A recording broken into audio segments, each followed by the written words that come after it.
Breaking news tonight. The war in Iran expanding to a new front. The dramatic escalation. Ships now hit in the Red Sea as President Trump threatens a new massive attack on Iran. All of it sending oil prices surging. Floods turning deadly in West Virginia as waters rush into a hotel lobby.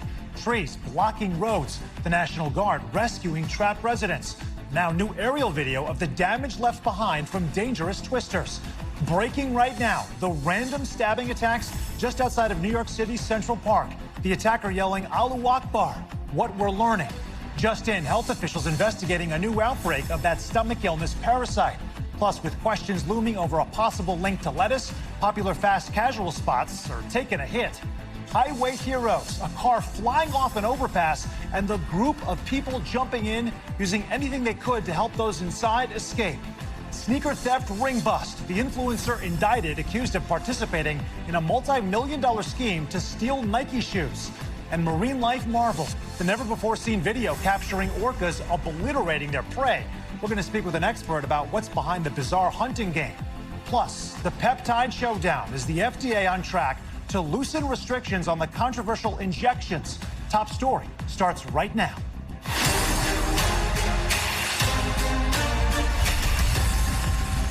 And good evening, I'm Sam Brock, in for Tom. We begin tonight with major escalations in the war with Iran. The conflict exploding onto a new front, and it comes as President Trump threatens a, quote, massive attack. It has been now 12 straight days of tit-for-tat strikes. This new video showing the fiery aftermath of U.S. missiles exploding near Iran's southern border, smoke rising from the rubble of collapsing buildings. The Pentagon releasing this footage of vehicles and docks targeted. President Trump promising he'll be making a decision soon on whether to launch an attack, quote, bigger than ever before. Iranian state media posting clips that it says shows recent missile launches with Iran's foreign minister warning the U.S. against any escalation. Now, NBC cannot independently verify that footage, but we have verified this. Satellite images from state media showing housing units at a U.S. Air Force base in Kuwait demolished by Iranian strikes. Now tonight, there is a new front in this war. The Houthis, an Iran-backed group, claiming an attack on 2 Saudi tankers in another key waterway, the Red Sea, which is home to 12% of all global trade. The market's balking in reaction, oil prices shooting to more than $100 a barrel, and gas prices fear to follow. There are a lot of quick-moving developments tonight, and our own Richard Engel starts us off. The U.S. war on Iran is intensifying and expanding as President Trump says major combat operations could resume soon. We want to get it over with, and we want to do it right, but we have to do what we came to do. For the 12th straight day, the U.S. attacked Iranian military sites. U.S. Central Command released footage of the operations, while Iran says civilian locations are being hit as well. CENTCOM also put out an edited video set to electronic music showing its newly reimposed naval blockade of Iranian ports. Iran has responded to every American attack with missile and drone strikes on U.S. bases and American troops in the Middle East, killing at least 4 soldiers in the past week. And now one of Iran's allies has opened a second front, widening the war and rattling markets. For 5 months, the U.S. and Iran have battled for control of the Strait of Hormuz, passageway for 20% of the world's oil and gas. Overnight, the Houthis in Yemen, an Iranian-backed militia, say they attacked 2 Saudi ships in the Red Sea to the west. 12% of all global trade passes through the Red Sea. International oil prices jumped to over $100 a barrel for the first time since May. President Trump told Axios and Israeli media tonight he's considering a massive attack on Iran, bigger than ever before, because Iran hasn't received enough pain yet. But the president is also facing more political challenges. 4 Republicans in the House of Representatives today joining Democrats in a symbolic vote to direct the president to remove armed forces from hostilities with Iran. And Richard joining us now from Jerusalem with tensions just tightening. And Richard, Israel is now bracing for this war to reach a new level? So Israel is bracing for a possible escalation. The government opened bomb shelters in several cities to the public, and the Israeli defense minister said that if Iran attacks Israel, it will be met with a devastating blow. So certainly this country is preparing for an escalation. A lot of the region right now is preparing for a possible escalation. I've been speaking to many Gulf leaders, and they are hopeful that there might be some diplomatic breakthrough here, and they desperately want one, but they are not seeing it on the horizon right now, and they are feeling quite discouraged. The negotiators don't see a path forward right now. They say the Iranians are not being cooperative, and they are angry with President Trump for continuing to revert to a military option to try and solve this crisis. Yeah, some tense moments across the region. Richard Engel from Jerusalem, thank you so much. Back at home now, and we want to turn to some breaking news right here in New York City. A terrifying double stabbing in Manhattan. One attack happening not far from Central Park, the other just feet away from a synagogue. Here's Aaron McLaughlin with more. He might have gotten stabbed. Tonight, a terrifying double stabbing on New York City's Upper West Side. According to law enforcement sources, it happened around 1:30 p.m. near Central Park, just feet from a synagogue. Witnesses say the man yelled Allahu Akbar and stabbed a 57-year-old Asian man in the back without warning. The suspect then walked 2 blocks, according to law enforcement sources, and minutes later stabbed a 50-year-old Jewish man in the chest. In this video shot by an eyewitness, you see him gripping his chest. The attacker escaped into a nearby building, but was taken into custody an hour later. I'm shocked. I wouldn't have thought. I thought this was a movie scene, you know. I thought this was completely staged, so I'm in shock. I would have never thought that this was happening in this neighborhood, which is very quiet, calm, full of families, and nothing intense happening here. Video shot by a person standing nearby shows first responders on scene. Certainly unnerving. When it's random, you're like, geez, that could kind of happen to anyone. Yeah, scary. The motive unclear. Police are investigating if this was a hate crime. They say they believe mental health was a factor. Tonight, police say they've arrested a 51-year-old suspect in connection with both assaults. At this point, they say there's no known link to either victim, but the investigation continues. Sam? Aaron, thank you. Across the South and Mid-Atlantic, new severe weather threats tonight after days of disastrous floods have turned deadly. At least 2 people killed in West Virginia. And right now, millions from Alabama to North Carolina are on high alert for the threat of more floods. This is Tropical Storm Bertha pushes further into Texas. NBC's Priscilla Thompson is in the storm zone for us. Tonight, relentless rain in parts of the east. Flash flooding across North Carolina. Up to half a foot of rain in 24 hours, all from a system that's barely moving. There's that stalled front. It's really moving slowly to the south. That rain and wind toppling trees. This pickup truck crashing on a rain-slicked highway. And in West Virginia tonight, the governor confirming 2 people have died in the flooding. Search and rescue operations are ongoing in the state. Crews working to clear damage and reopen roads. We're now seeing these stunning images of the floodwaters there this week. Floodwaters surging through the doors of this Hampton Inn lobby in Weston. The waters reaching as high as that door handle. The same system also spawning at least 6 tornadoes in Kentucky. The most powerful an EF2 with winds up to 115 miles per hour. On the ground for more than 20 miles, up to 5 football fields wide. Along the Gulf Coast, Tropical Storm Bertha moving into Texas. We're starting to see some pretty big waves here, and there are dangerous rip currents. We met Gerard Lee making a last-minute run for food and water. We pray for the best and plan for the worst.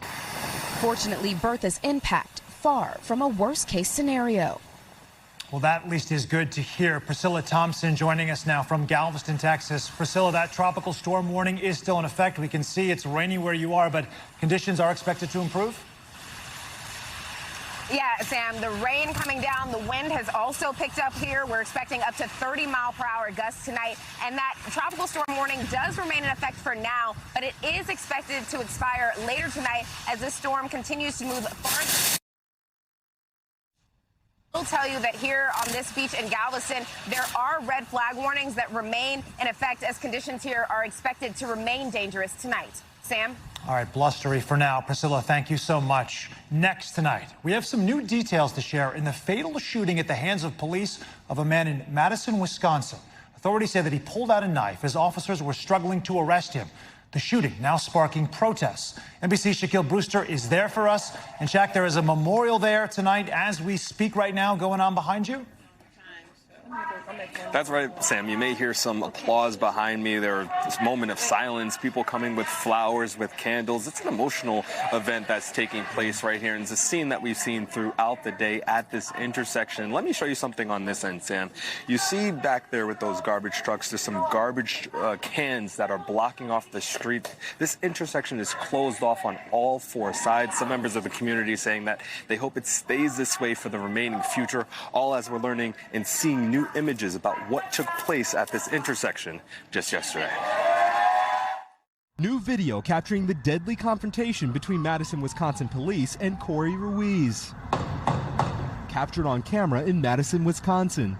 A police officer fatally shooting the 38-year-old who investigators say was armed with a knife. This is an open and active homicide investigation right now. The scene sparking outrage even at a press conference with city leaders late today. Multiple videos capturing the incident from different angles. The scuffle appearing to begin here when police say Ruiz falls or is taken off his bike by an officer. Authorities were responding to a report of an individual checking car doors Wednesday afternoon, they say, when the man initially fled. Watch as police appear to struggle with him. They say Ruiz pulled out a knife and injured one officer. Authorities say a taser was deployed, but it was not successful. Then 3 shots are heard. The officer who sustained injuries from the knife was the same officer that fired the shots. Public records show Ruiz had at least 40 criminal convictions, including several for resisting or obstructing law enforcement. You should not lose your life as a result of an encounter with law enforcement. The shooting leading to a night of demonstrations. Protesters here interrupting an outdoor concert at the state capitol. Jasmine Brown says she knew Ruiz personally. You've known him for 20 years. What was lost in that shooting? I mean, a father, a son, a friend, a loved one, and he's gone. Shaq, you certainly understand the elevated emotions here. Any update right now on the officer who was injured? Well, Sam, the police chief saying that officer who was the one to fire the shot, the only one who fired shots yesterday, but was injured first with that knife, that officer was hospitalized and quickly released within hours yesterday. But we learned overnight that investigators said there is a second officer who was also hospitalized and quickly released, though we don't know what led to his or her hospitalization. Again, both officers have been released from the hospital, and all 4 that were part of that interaction, that were part of that shooting that's now being investigated, are on administrative leave. Sam, that's per policy here in Madison, Wisconsin. All right, Shaq Brewster with some important context. Thank you so much. Now to the clash over the injectable treatments promising everything from better skin to a longer life. We've covered peptides on Top Story before, but now the Food and Drug Administration is discussing whether to loosen restrictions on them. Ariane Thompson has the latest. I'm here to tell you. They are all the rage in wellness. So let's talk about peptides. Peptides, short chains of amino acids marketed for everything from healing injuries to speeding up metabolism to slowing down aging. Now an FDA advisory committee is considering whether 7 of the most popular peptides should be allowed to be made by specialized pharmacies, increasing access, even though they've never been approved for safety and effectiveness. The demand for this peptide will not disappear. Ladies and gentlemen of this panel, Pandora's box has been opened. These synthetic peptides can be injected or used in a spray, cream, or pill form. Dr. Rachel Pesapollock says she fields questions every day. What are the pros and cons for these peptides? What we know is that people are using these peptides, but we know that we don't have data. We have some limited animal data, but we do not have human data on the peptides that they are studying today. Among the concerns, possible contamination from imported products and what exactly is in them. Still, they are backed by Health Secretary Robert F. Kennedy Jr. I'm a big fan of peptides. I've used them myself. Diana Sokol says she's a peptide advocate. I support bringing these things to market in a way that's legal, accessible, and safe. She uses peptides from a wellness center to build muscle. I would say within 3 weeks, I started to see the difference. So you think they're working? Definitely. And Ann Thompson joins us now. And this is a 2-day hearing, right? You have the initial decisions for several of the peptides today, or what did they decide? Yeah, they so far have voted on 3 peptides, Sam, and the votes have all been the same, narrow margins, and they have recommended that these specialized pharmacies be allowed to produce these peptides. And they're peptides that are supposedly used for everything from inflammation to insomnia to ulcerative colitis. But this does not mean they have been approved by the FDA. It's not the final decision, but most importantly for consumers to know is it doesn't mean that they have been declared safe and effective. There is still not enough data, if you talk to doctors, that says these things actually work and work well on people. It's all anecdotal.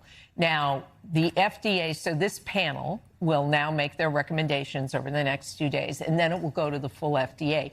Usually, whatever this panel says, the FDA sort of checks and it goes on. In this case, because Secretary Kennedy has put on this panel peptide business people, it has raised suspicions, and that's why I think you have seen this vote be really narrow. Plus, all the FDA scientists have said they shouldn't do this. So what is the overall FDA going to do? Yeah. We don't know. And then Secretary Kennedy is the absolute final arbitrator. And like you said, more research that needs to come as well. That's what, you know, when you talk to doctors, the doctor I interviewed today, she said, look, when I talk to my patients, I want to give them information that's based on data, that's based on science. Yeah. And she said, it just doesn't exist yet. There have been animal trials, but there haven't been the widespread human trials. For example, GLP-1, she said, those are peptides too. 500,000 people. Those were tested for 500,000 people before they got to the broader public. That hasn't happened with these peptides. Really good context there. Ann Thompson, thank you so much. And now to the investigation underway in Washington. A Secret Service agent on Vice President J.D. Vance's detail suspended for allegedly leaking information about his travel. Kelly O'Donnell has this one. Tonight, a Secret Service agent has been removed from the protective detail around Vice President J.D. Vance. Officials said a review is underway, writing, any conduct that potentially threatens the safety of a protectee will not be tolerated. A source familiar with the investigation says it follows a report by MS Now, describing some agents as fed up with last-minute travel and changing schedules. One issue involved a helicopter trip where Vance planned to take his son to a golf lesson at Joint Base Andrews. Bad weather scrubbed the flight. An administration official says use of Marine 2 by Vance and his young family is done for operational security and can reduce manpower and road closures required for motorcades. All while the threat environment is alarmingly high. The Secret Service has more than 10,000 threat investigations since January, up 40% over this time last year. They're off the charts. I think the environment has become very volatile, and that's just across the board. Threats that include a would-be assassin breaching a checkpoint, gunfire, setting off chaos at the White House Correspondents' Dinner in April. And Kelly O'Donnell joining us now from our D.C. bureau. Kelly, is there a larger concern here about security for top administration officials right now? There is certainly a very heightened level of threats, and officials we've talked to say they are very concerned about that, and they're trying to adapt security measures. So the White House Correspondents' Dinner that was so disrupted in April that it couldn't go on is rescheduled for tomorrow night, and there will be considerable security there. But the president will attend. Cabinet officials and other dignitaries will be there, along with journalists, which is the point of the evening. And the White House today said that the president looks forward to being able to attend to finish what he started. He initially wanted to have the dinner go on in part because he doesn't want those who try to bring about these violent attempts to get the better hand of things. And so he intends to speak tomorrow based on what the planners are telling us. The larger picture is also what's putting so much strain on Secret Service agents and officers, because the workload is so great, resources are limited, and when you have such a heightened threat environment, there are just so many instances where they're dealing with real threats in real time, and that adds to some of the stress that brings out some of the complaints that made this story even begin with the removal of one agent from the vice president's detail pending this investigation. Right. Every single day seems to bring a new concern. Kelly O'Donnell with the very latest from Washington. Thank you, Kelly. Thank you. And we are back in a moment with the expanding search for a suspected killer, a woman on the run described as a master manipulator. We'll speak with one of the investigators. Plus, our exclusive reporting tonight on the growing tensions between the White House and the man leading the Homeland Security Department. And the major collision on the tracks, a train slamming into a semi-truck, literally cutting it in half. How everybody somehow made it out okay. Stay with us. We'll be right back. And we are back now with the widening manhunt for a fugitive wanted for murder. Here she is. Police in Florida described this woman, Isabel Rose Johnson, as a master manipulator who could be using disguises to evade arrest. Tonight, investigators releasing new images of her tattoos. Police say that she uses a number of different aliases as well. She's wanted in connection to the killing of Jason Coulthart, a 43-year-old father whose body was found in a shallow grave in the Florida Panhandle on June 25th. The Walton County Sheriff's Office releasing surveillance video of the 38-year-old at a business in Destin, Florida on June 26th. Here's a portion of that video. I'll pull up the address, and the address will tell me I'm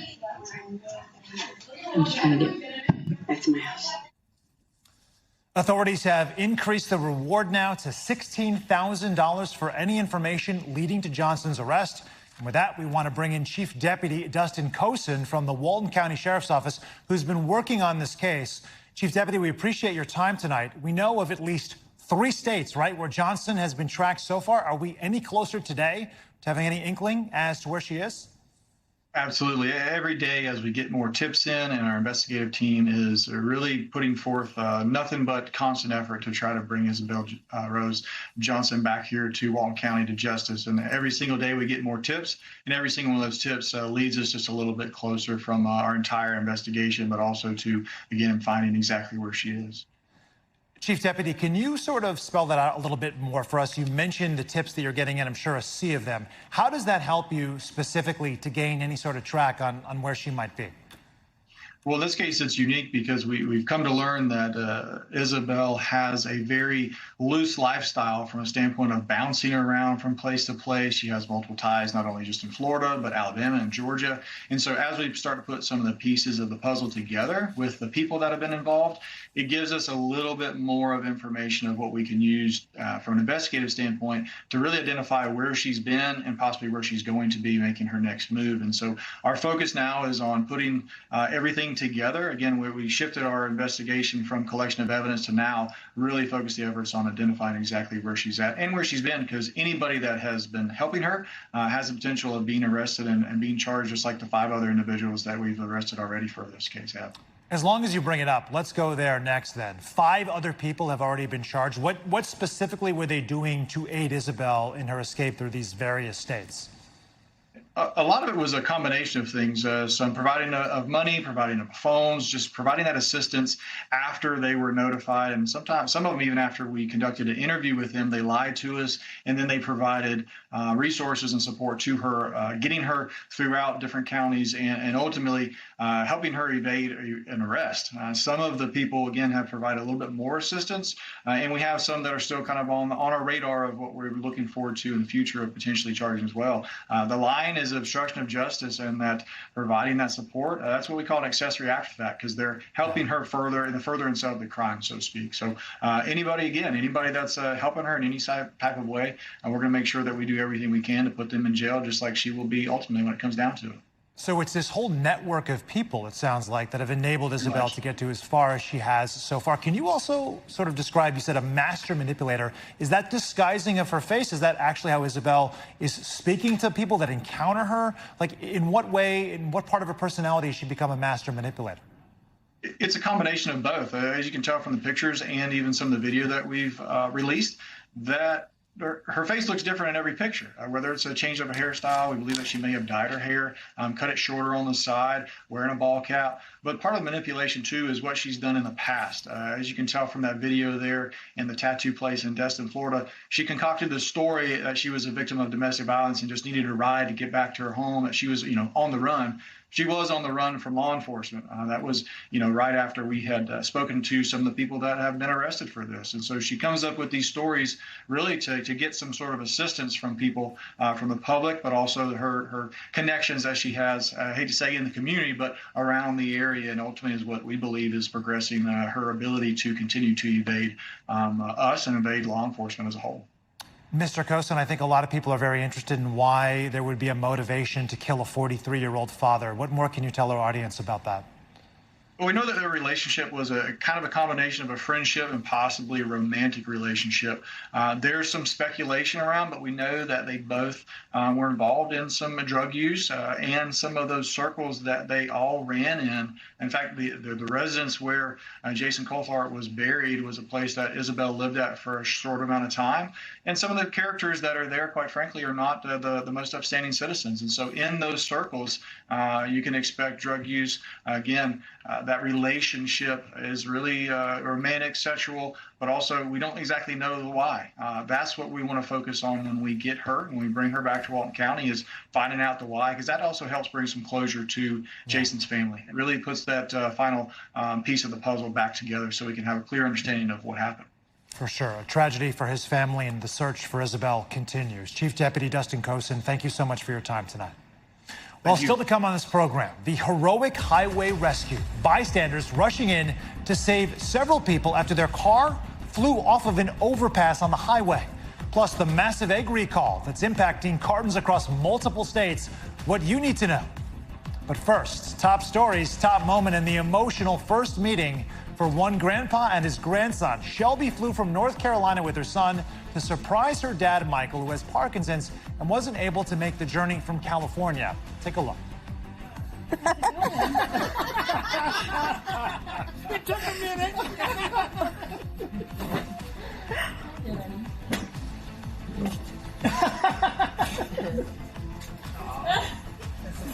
Yeah. Oh my goodness. Oh. A cry and a hug for Grandpa. And here is Michael with his grandson, who we got to spend 4 special days with. So heartwarming, and we are so happy for that family. Stay with us. More top story coming up right on the way.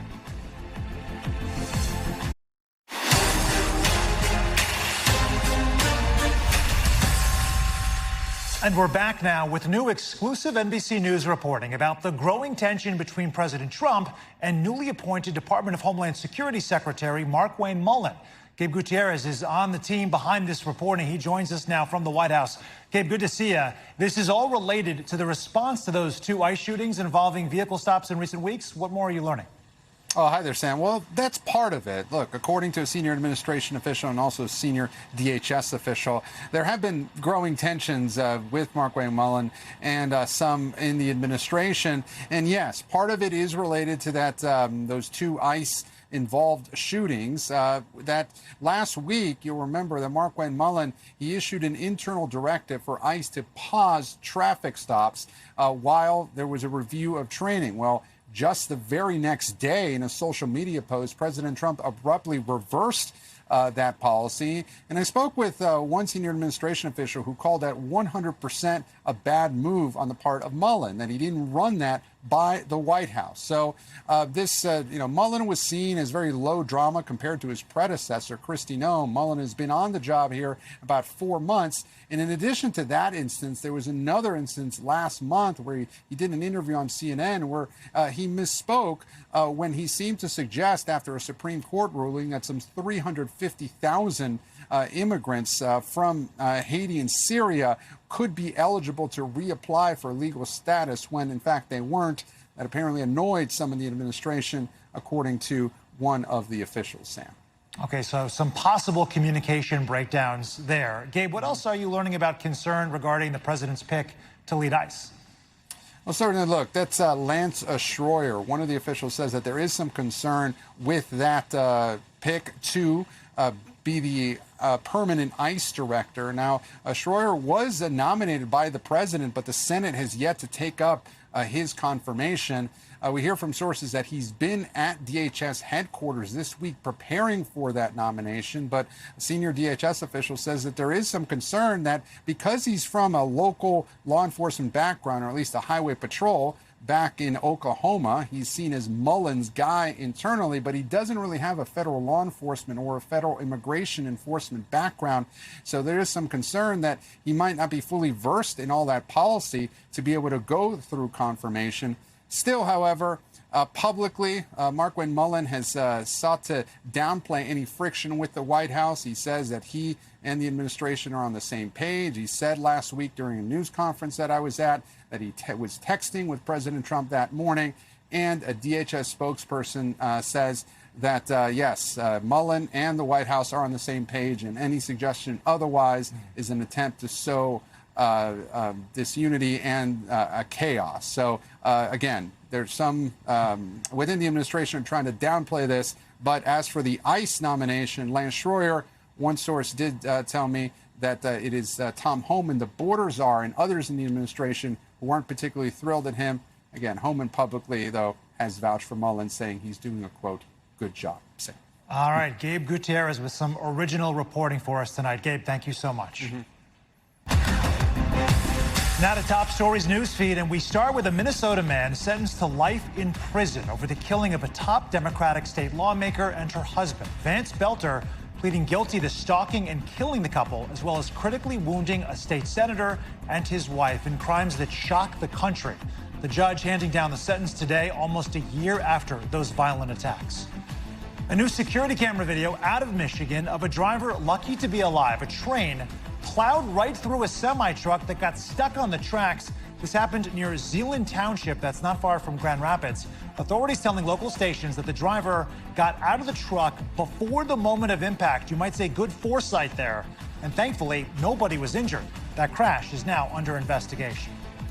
The FDA announcing a massive egg recall, warning that they could be contaminated with salmonella. The recall impacting nearly 1.6 million dozen-sized cartons of white and brown shell eggs. They were sold across multiple states under several different brands and distributed to stores, including Kroger and Brookshire Grocery. So far, no reports of anybody getting sick. Customers can now return the eggs for a refund.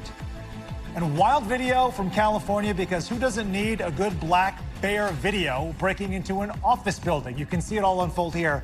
Opening the door, first he kind of like peeks around, is the water warm? Then wandering inside for just a moment before then heading back outside. Building officials say that they're not sure why it went inside in the first place. He's still poking around, adding that it luckily did not cause any damage. Just a casual pop-in. In Houston tonight, a dramatic scene unfolding on the highway. A car flying off of an overpass with 3 women inside the vehicle. People rushing in to help them, prying the door open to get them out. NBC's George Solis has the video. Tonight, video of an incredible rescue on a Houston highway. Watch as this group, armed with tools and sheer strength, race to pull open this car door in an urgent effort to save lives. It's going to be the northbound lane. The vehicle fell off from looks like the HOV overpass. Strangers working together to help 3 women inside that Toyota sedan that landed upside down after it flew off the overpass above. The people are inside the car screaming and stuff. The vehicle visibly crushed and smoking. Zion Webb, an intern for our Houston affiliate KPRC, capturing the moments those good Samaritans began to help the trapped women. I quickly got out of the car and saw folks not hesitate to get out of the vehicle and grab whatever they can, things off of the side of the road, poles, anything they can find to try to get these folks out of the vehicle. First responders soon arriving on scene and pulling them out. You see them transporting one of the women.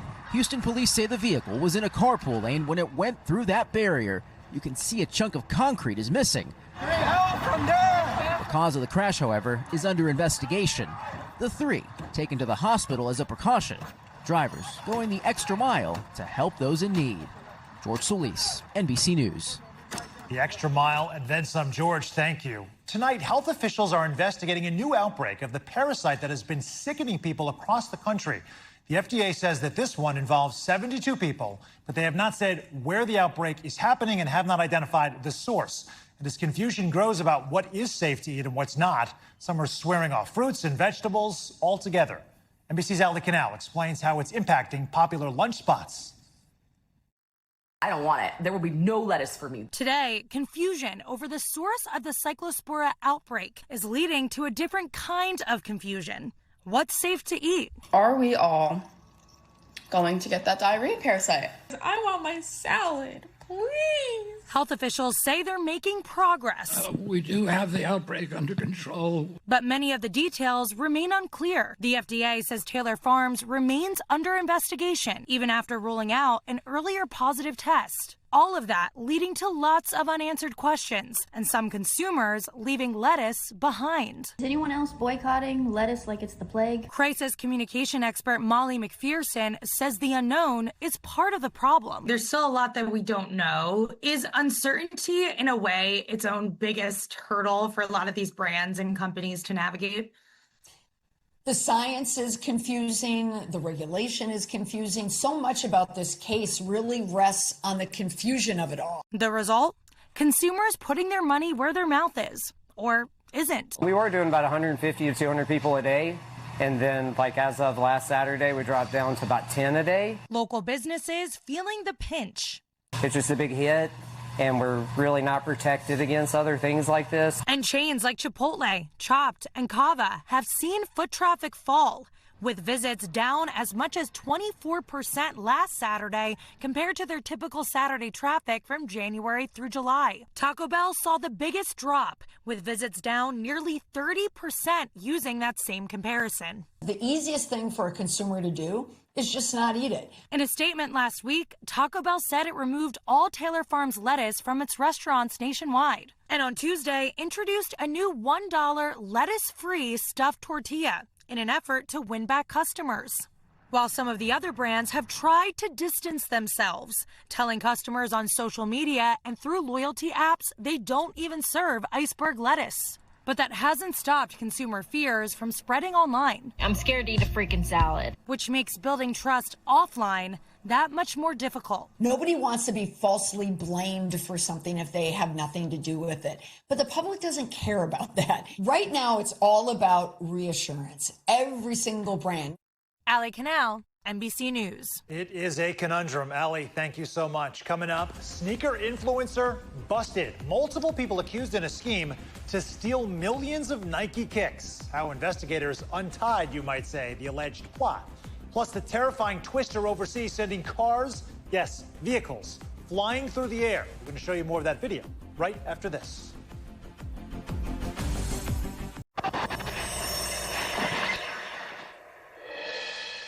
We're back now with Top Stories Global Watch and a grim milestone in Congo. More than 1,000 people have died since the Ebola outbreak was declared back in May. As of this week, at least 700 additional patients were either in the hospital or in isolation. That all comes from health officials who say that this is the fastest spreading Ebola outbreak in history. And some terrifying video to show you out of China, a powerful twister tearing across a road. Wait for it here in a second. There it is. Cars flying through the air. You can actually see it from another angle there as well, the finger pointing it out. No word on whether anybody was injured. And the European Union just hit Google with a $1 billion fine. They say that the tech giant broke digital antitrust laws by setting up its search engine and Google Play app to funnel users toward its own services. The EU says the move unfairly hurt competitors, but Google argues that the fine is going to actually take a toll on European businesses and on consumers. And here at home, the co-founder of a trendy sneaker resale shop in L.A. has been indicted. He's one of several people accused of stealing millions of dollars worth of Nike sneakers. Valerie Castro has this one. Tonight, sneaker influencers caught up in an alleged multi-million-dollar crime ring, accused of running a years-long scam to steal valuable Nike sneakers. Authorities this week revealing a grand jury indicted 12 people, including Barakat Abraham, the co-founder and former co-owner of the trendy Los Angeles sneaker resale shop Cool Kicks. What's up, guys? Checking in again. And online sneaker reseller Jorge Cuellar. What's good? Their alleged co-conspirator Roy Harvey Jr. was also named in the indictment, accused of supplying UPS labels to Nike employees at the company's distribution warehouse in Memphis, Tennessee. Prosecutors allege 6 now former Nike employees, also named in the indictment, used those labels to redirect shoe shipments to predetermined locations where they say the defendants would retrieve and then resell the stolen product. The stolen shoes, according to the indictment, were worth $2 million. Nike did not respond to an NBC News request for comment. Cool Kicks, with a Melrose Avenue store and an online presence, popular with celebrities and athletes for its highly sought-after sneakers sold on the secondary market. Why is this such a popular, famous place? Yeah, so it's big on social media. They're going to have older product, newer stuff, and a mix of everything in between. Eddie Wynn runs a sneaker-focused YouTube channel. People are always wondering about sneaker resellers anyway, how they're getting their product, how much they're selling it for. That type of thing is already being discussed. Cool Kicks posting today that they have terminated Mr. Abraham's relationship with the company, also noting that the indictment contains no allegations of wrongdoing by Cool Kicks. NBC News reached out to Abraham, Cuellar, and Harvey and did not hear back. And Valerie Castro joins us now. Valerie, this was obviously a very intricate scheme. What kind of crimes are these 3 defendants facing? So according to the indictment, the 3 men that we mentioned in this story, they're facing 3 different felony charges: aiding and abetting, conspiracy, and interstate transportation of stolen property. And they're facing some very serious jail time. If they are convicted, they face up to 15 years in federal prison, up to $500,000 in fines, and up to 3 years of federal probation. Wow.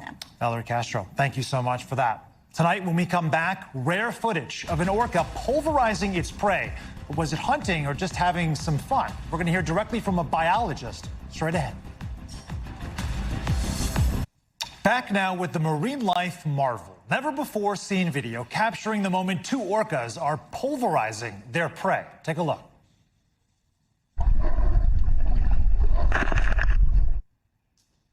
That just doesn't even sound good. You can see one of the orcas holding the tail of a sunfish before another orca rams into it, smashing it into thousands of pieces. Orcas are known for their ruthless hunting strategies, but researchers are saying this kind of behavior is rare to catch on camera. We want to bring in biologist and whale researcher Hannah Strager to break down what we just saw. Hannah, thank you so much for joining us tonight. Let's take a look again at that phenomenal video, of a phenomenon. Walk me through what exactly is happening here. Are they orchestrating this behavior, and why go after the sunfish in that way? Yes, they are orchestrating it, as you call it, or you could also say they are coordinating it, they are collaborating, and both of it is, they do that all the time. They coordinate their hunting, they collaborate when they hunt. But this specific behavior has never been filmed before, and it is, as you say, it is quite stunning to look at. One whale holding the tail of the sunfish or the mola, and then the other one swimming away, coming at high speed, ramming it so that it explodes, and the whale that's holding it let go just the minute before, a second before it's rammed. So it's very well coordinated. So it's a definite, Hannah, team effort. And do we know why? Would this be for sport? Is it cruelty? We know orcas are very smart animals. How do you explain it? Well, the researchers who documented this first from the Gulf of California, from the Sea of Cortez, they are suggesting 2 different ideas, and they're not mutually exclusive. One is that this is a way of breaking the fish up into smaller pieces so that it's easier for juveniles to come and feed on it. And we certainly see that's happening. And we also see, actually, that the juveniles are moving in, picking up the pieces and eating them. It's also a possibility, and the authors are suggesting this, that there's an element of play in this, just as there is play in many parts of predators' behavior around the animals they're preying on. So it's possible that it's both play and something that breaks up a mola or a sunfish has a hard shell, almost like a hard. Some scientists call it an exoskeleton, which is made of like a fibrous tissue, and this can break it up. Well, that certainly explains the sound of the impact. All right, Hannah, bear with me now. We have sort of our own deep sea aquarium here to get a better understanding of just the massive scale of these animals, right? So first, this is the sunfish over my shoulder right here. They grow to up to 11 feet and 4,000 pounds or more. If you think that's big, and just for context, I'm 6'5". Over my shoulder, this is the orca, 23 feet. They get to be that big, right? This would just drown out, no pun intended, any human being standing next to it. So why is it that an orca of this size, any orca for that matter, would go after a sunfish? Is that their typical prey, or is it just bad timing for the sunfish in this case? Killer whales or orcas all over the world specialize in eating many different things, and sunfish is a prey item that is quite popular in tropical areas. So it's well documented that they eat sunfish in the Pacific and in the Indian Ocean, and also in the Sea of Cortez. The sunfish are quite fatty and very nutritious, so it's a good thing for them to eat. And as you say, they are quite big, so there's food for more than one killer whale or orca when they get one. You know what? They say the orcas are the apex predator of the ocean, so I guess that makes sense within the context of what you're saying here. I would also ask, Hannah, that this is far from the only instance of orcas playing violent games. You know, we've seen several instances of the animals torpedoing into boats, sometimes even sinking them. Does that mean that their behavior here is not just about hunting, but that there could be more layers to it? Yeah, I think when you are dealing with very intelligent and very social animals, you will often see that they develop plays and what we would say they are cunning, or they are doing things that we don't like when they are treating sailboats like this. But for people who have tried this, have been on these sailboats, they have actually also come out and said, well, the minute the boat started to sink or the rudder was destroyed, they lost interest in it. They were not interested in us on board. They were just fiddling with the boat. So I think we'll have to accept that when we're dealing with very intelligent and very social animals, they do play. They are quite mischievous, and it's super cunning, Hannah, until you're in that boat, and then it's a completely different story. Hannah Strager, thank you so much for the insight tonight. We really appreciate it. And thanks so much for watching Top Story. I'm Sam Brock in New York. Stay right there. More news is on the way.